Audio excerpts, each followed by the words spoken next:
Okay, class. So welcome after. Okay, class. So welcome after the break. So we continue with our programs on OS module, right? So again, there is a function known as list directory. Right now, the next two programs are really simple, right? So next program is basically list directory, right? So let us first check what is in the directory D programs mix, which you have already seen. You have a folder here and you have multiple files here.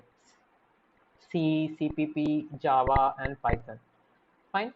So when I run this code, basically what I basically get a list of all the files which are present in the folder. Let us check if we got the folder also. My folder. No, it did not list the folder. So list directory will only list the files basically in that folder, right? Because you can see we have the CPP, and all, right? So we can also do, right? For example, if you want to iterate this over a list, just keep a variable, store here, and then do for I in X, right? You just can do print of I. So you can get all the listing one after the other. Okay, the folder is also coming. You can see my folder. So list directory will all list all the folders and files in the given directory. Oh, I am not audible.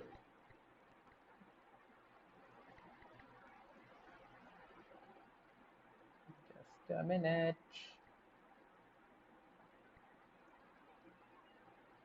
I mean, somehow, okay.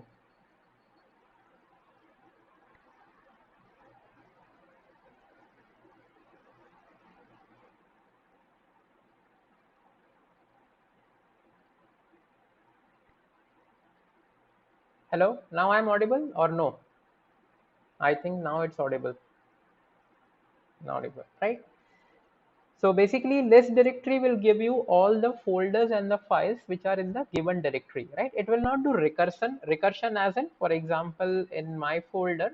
So let us keep some file in my folder, right? Let us make some Word file here. Let us keep a PowerPoint.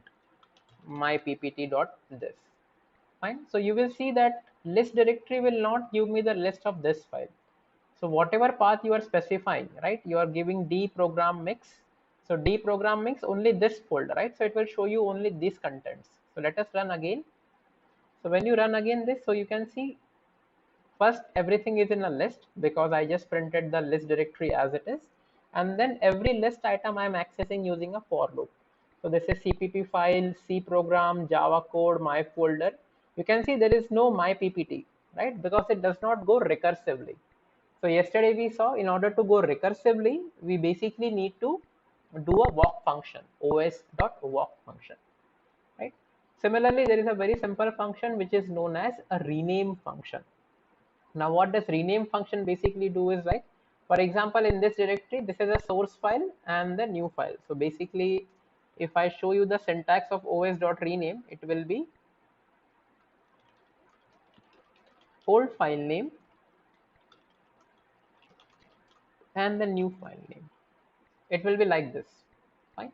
So I will first show you in which directory we are. Oh, just like a see this. So let me just do a print os.getCW.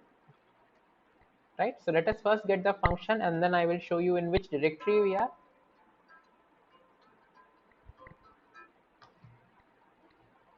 So you can see we are in this directory. Lecture 17, September 28, right? We are on the September 28 today. So let me just go to this on September 28.